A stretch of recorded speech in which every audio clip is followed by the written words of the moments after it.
நட்சத்திரம். திருவோணம் நட்சத்திரம் பார்த்திங்கன்னா இந்த இடத்துல தான் பார்த்திங்கன்னா இந்த வாமனன் அந்த விஷயம் நடந்த நட்சத்திரம்.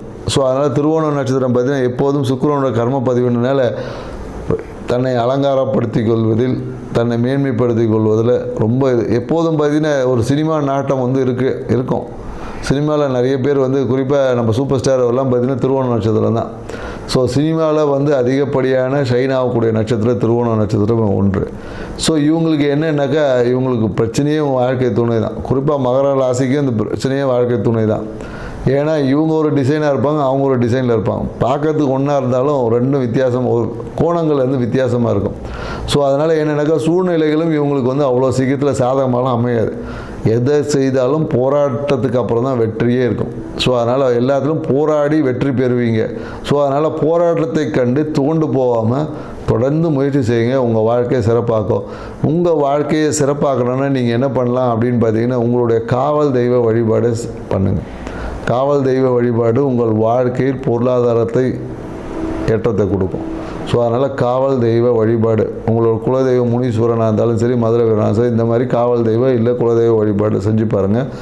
உங்கள் வாழ்க்கையை சிறப்பாக வச்சுக்கோங்க. நன்றி, வணக்கம். அனைவருக்கும் வணக்கம். நான் உங்கள் மோசஸ், உளவியல் ஜோதிடர், வாஸ்து கன்சல்டன்ட், சென்னையிலேருந்து. என் உயிரான ஈசனை முன்னிறுத்தி எவனார்களாலே அவன் தான் வணங்கி இந்த ஆவணி மாத பலன் இதை நம்ம பார்க்க போகிறோம். ஏன்னா இந்த ஆவணி மாதம் பார்த்திங்கன்னு வச்சுக்கிங்களேன், காலபுருஷ தத்துவத்துக்கு 5ஆம் அதிபதியான சூரிய பகவான் தன் வீட்டிலேயே ஆட்சி பெறுவார். ஸோ அப்போ ஆட்சி பெறும்போது என்னென்னாக்கா இந்த பூர்வ புண்ணியம் என்பது இயற்கையாகவே இந்த காலகட்டத்தில் ரொம்ப செழிப்பாக இருக்கும், வளமாக இருக்கும் அப்படின்னு சொல்லுவாங்க.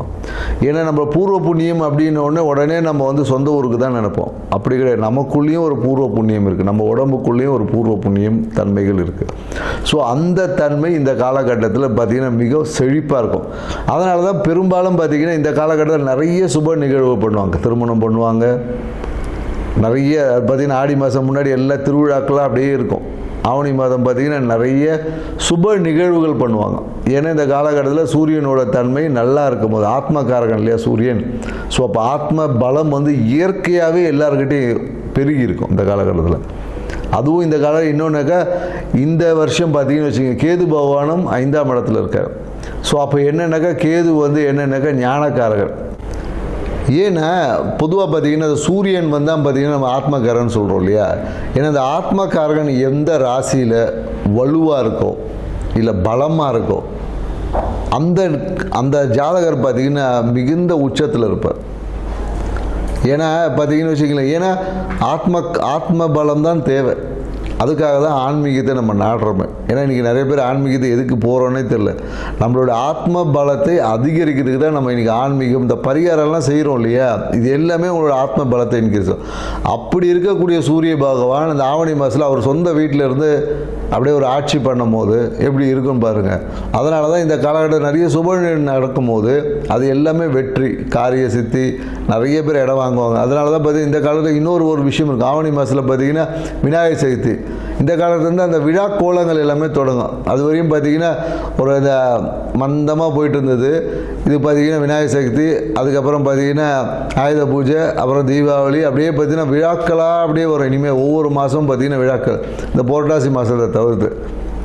ஏன்னா ஆத்மகாரகன் எந்த ஜாதகத்தில் நல்ல வலுவாக ஸ்ட்ராங்காக இருக்கோ அவங்க தான் உச்சம். ஏன்னா சூரியன் தான் பார்த்திங்கன்னா நம்ம பெரும்பாலும் அந்த அரசியலுக்கு சொல்லுவோம், மருத்துவக்காரகனும் சூரியன் தான். ஸோ அதனால தான் எந்த ஒரு ஜாதகத்தில் சூரியன் வலுவாக இருக்கோ அவங்க நல்ல ஒரு ஃபேமஸ் டாக்டர் ஆவாங்க. அது 2ஆம் அதிபதியோட இல்லை 10ஓட தொடர்பு வரும்போது பார்த்திங்கன்னா மருத்துவத்தில் சூப்பராக இருப்பாங்க. அதே போல் சூரியன் வலுவாக இருக்கிறவங்க பார்த்திங்கன்னா தொட்டாவே குணமாகக்கூடிய கைராசி டாக்டர்லாம் சொல்லுவோம் இல்லையா.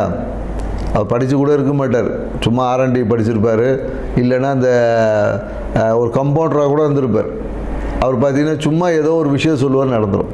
கைராசி டாக்டர் அப்படின்னு சொல்லக்கூடிய எல்லாருமே பார்த்திங்கன்னா இந்த சூரியன் வலுவாக இருக்குன்னு தான் கைராசி டாக்டர். ஏன்னா ஆத்மத்தை பலமாக வச்சுருக்க எல்லாமே பார்த்திங்கன்னா குணமாக்கக்கூடிய ஆற்றல் அவங்ககிட்ட இயற்கையாகவே நிறைய இருக்கும். சூரியன் வலுவாக இருக்கும், நிறைய பரிகாரம் பண்ணான்னு வச்சிங்களேன், சூப்பராக சக்ஸஸ் ஆகிடும்.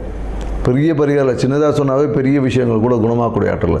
அப்படி இருக்கக்கூடிய சூரிய பகவான் இருக்கக்கூடிய இந்த ஆவணி மாதத்தில் பார்த்திங்கன்னா மிகுந்த நற்பலன்களை கொடுக்கும். ஆன்மீக நாட்டம் அதிகமாகவும், குறிப்பாக என்னென்னாக்கா இந்த கேது கூட இருக்கிறதுனால நிறைய என்னென்னா அந்த குழந்தை பேருக்கான விஷயங்கள், குழந்தை பேர் இன்மை, இந்த மாதிரியான விஷயங்கள் எல்லாமே ஒரு மாற்றத்தை கொடுக்கக்கூடிய விஷயமா இருக்கும்.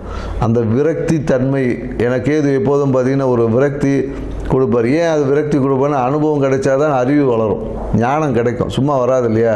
ஸோ அதனால் அந்த கேது பகவான் வந்து நமக்கு ஞானத்தை கொடுப்பதற்காக சில படிப்பினையை கொடுப்பார்.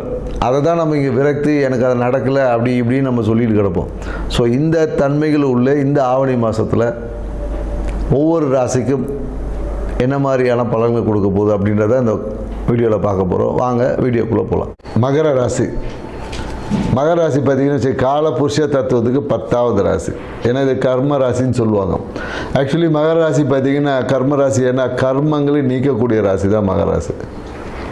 ஸோ எந்த ஒரு கிரகம் மகரத்தில் இருக்கோ அந்த கிரகம் சார்ந்த கர்மங்களை ஜாதகர் நீக்குவார், இல்லை நீக்கப்படும் என்பது தான் நாம் சொல்லக்கூடிய ஒரு விஷயமா இருக்குது.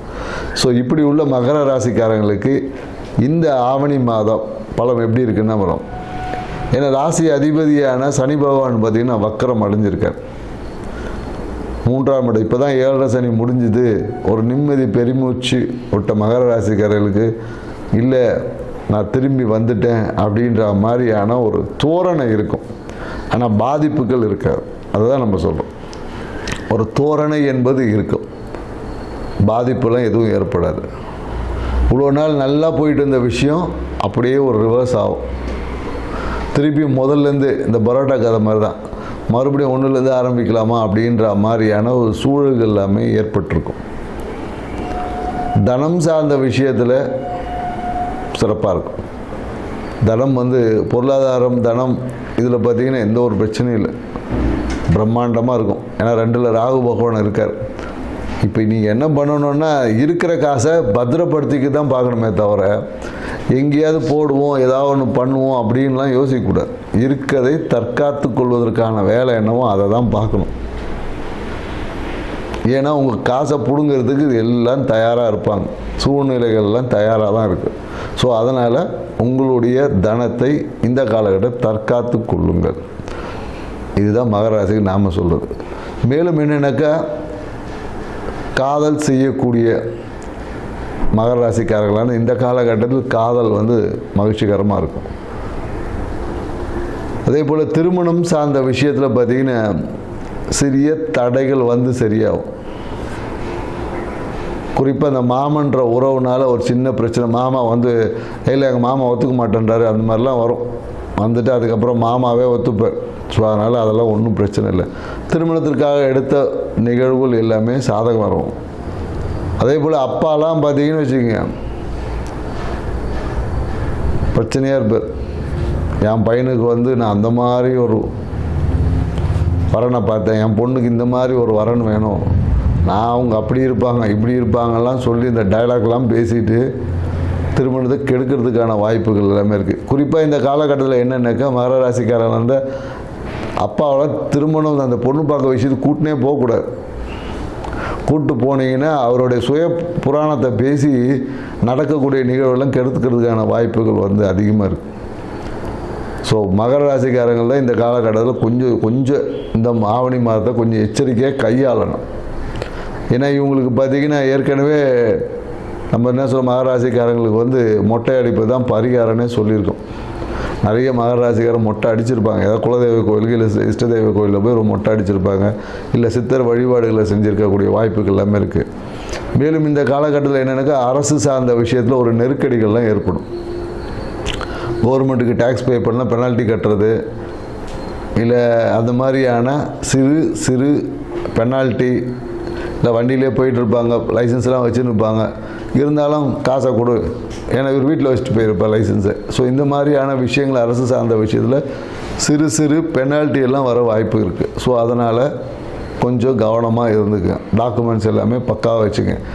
அரசு சார்ந்த விஷயத்தில் கொஞ்சம் சரியாக இருந்தீங்க. அரசியல்வாதியாக இருந்தீங்கன்னா கண்டிப்பாக இந்த காலகட்டத்தில் ஏதாவது ஒரு கேஸில் மாட்டுவதற்கான வாய்ப்பெல்லாம் இருக்கும்.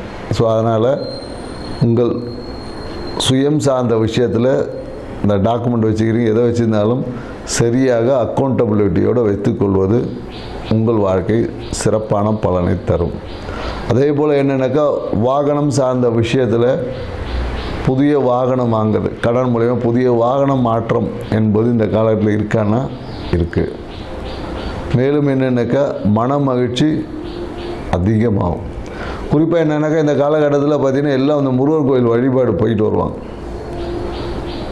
திருச்செந்தூராக இருந்தாலும் சரி, பழனியாக இருந்தாலும் சரி, எங்கேயாவது ஒரு முருகர் கோயில் வழிபாடு வந்து இந்த காலகட்டத்தில் மகர ராசிக்காரருக்கு மிகுந்த ஏற்றத்தை கொடுக்கக்கூடியதாக இருக்கும். அதுவும் குறிப்பாக என்னென்னாக்கா ஊருக்கு நடுவில் இருக்கக்கூடிய ஒரு முருகன் கோயில் உங்கள் ஊரில் இருந்துச்சுன்னா, ஊருக்கு நடுவில் இருக்கக்கூடிய முருகன் கோயில் வழிபாடை செஞ்சிங்கன்னா இந்த காலகட்டத்தில் உங்களுக்கு வர வேண்டிய தடைகளை எல்லாம் தாண்டி ப்ரமோஷன் வந்து கிடைக்கும். மேலும் வீடு வாங்கக்கூடிய யோகம் இருக்கும். சில பேர் என்னென்னாக்கா வீடை இடித்து கட்டுறது அந்த மாதிரியான நிகழ்வு எல்லாமே இருக்குது. வீட்டில் இந்த பிரச்சனைகளை போக்குவதற்கு இதுக்கு எல்லாமே பார்த்திங்கன்னா குறிப்பாக ஆவணி மாதம் இந்த மாதத்தில் முருகர் கோயில் வழிபாடு இல்லை முருகன் வழிபாடு, சுப்பிரமணியர் வழிபாடு உங்கள் வாழ்க்கையில் மன மகிழ்ச்சியையும் சுகத்தையும் லாபத்தையும் அதிகரிக்கக்கூடிய விஷயமா இருக்குது. ஸோ அதனால் இந்த விஷயத்தை செஞ்சு பாருங்கள். குறிப்பாக அரசு சார்ந்த விஷயத்தில் கொஞ்சம் கவனம் எச்சரிக்கை தேவை. திருமண நிகழ்வுகள் எல்லாமே இந்த காலகட்டத்தில் சிறப்பாக தான் இருக்குது. மேலும் சனி பகவான் வக்கரமடைந்தது தான் உங்கள் வாழ்க்கையில் எண்ணங்களில் சிறு அவசரம் இருக்கும், பின்னோக்கிய சிந்தனை இருக்கும், நெகட்டிவ் ஆஸ்பெக்ட்ஸ் வந்து கொஞ்சம் அதிகமாக இருக்கும். ஸோ இதை மாற்றிக்கொள்வதற்கு முறையான உணவு பழக்கத்தை வைத்துக்கொள்ளுங்கள். உங்கள் வாழ்க்கையை சிறப்பாக்கிக்கங்க. நன்றி, வணக்கம்.